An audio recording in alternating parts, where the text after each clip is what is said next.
Hello, statistics students. Here's another video on the basic ingredients for testing with categorical variables.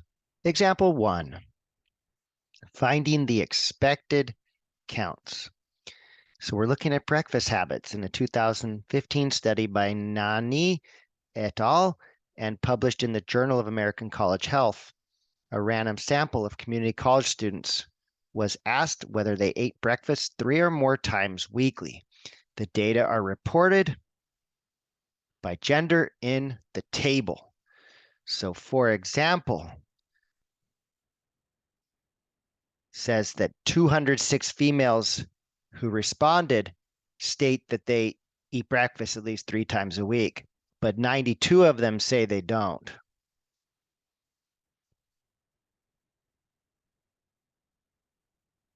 And so then that would mean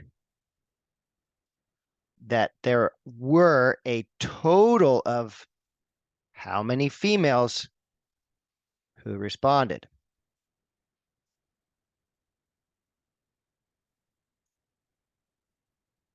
So 206 plus 92,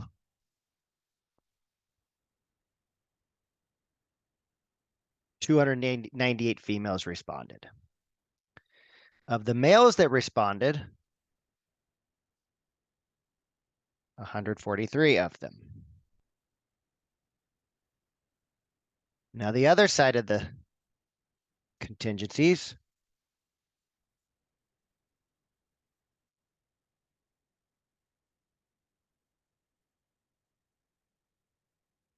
are the totals. The total number who said yes is 300, and the total who said no is 141.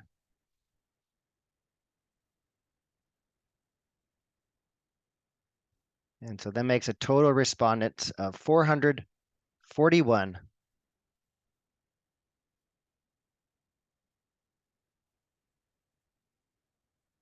So that's part A. Part B, find the percentage of students overall who eat breakfast at least 3 times weekly. So of the respondents, 300 eat breakfast three times a week, and there's a total of 441.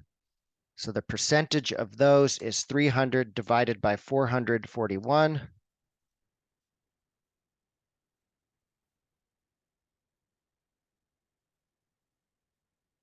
Is 0.68027.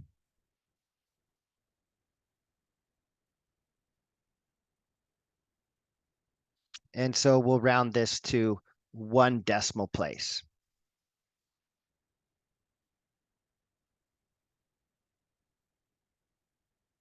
So to 1 decimal place, 68.0%.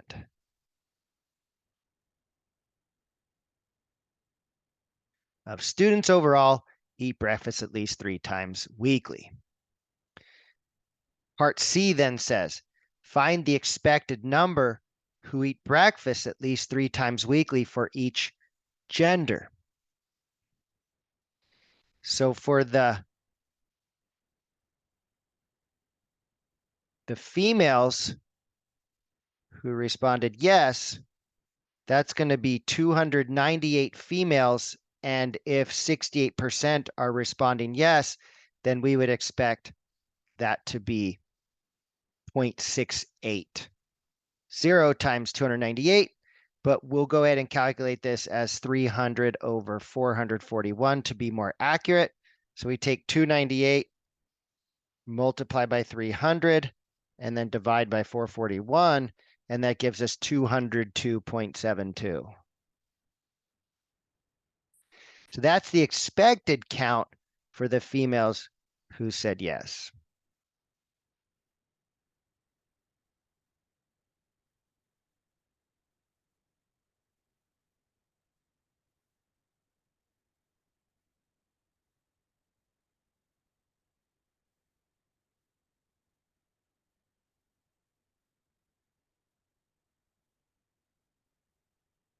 $202.72. For the males who responded yes, that's going to be 143 of the males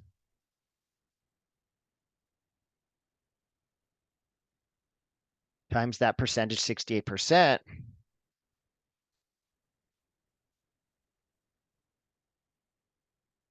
And that gives us 97.28.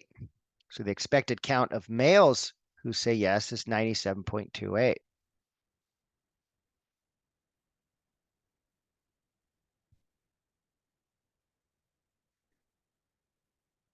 Part D, find the expected number who did not eat breakfast at least 3 times weekly for each gender. So if 68% of the respondents say that they ate breakfast 3 times a week, then 1 minus 0.68, 32% of them say they don't eat breakfast at least 3 times a week, and that percentage is given by 141 out of 441. We multiply that by the number of female respondents,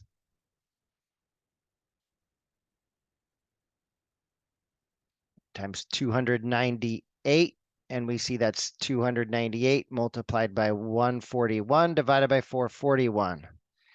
Remember, we said that the expected counts is always the row total by the column total divided by the grand total. And that's exactly what we keep doing in these calculations. So 298 times 141 divided by 441 is 95.28.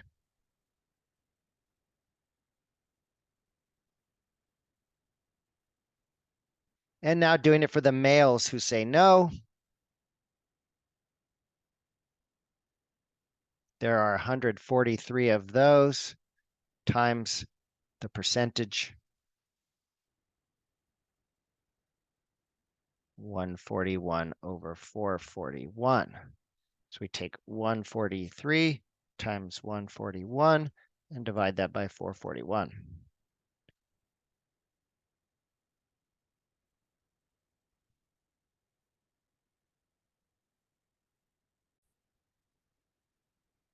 And this gives us 45.72.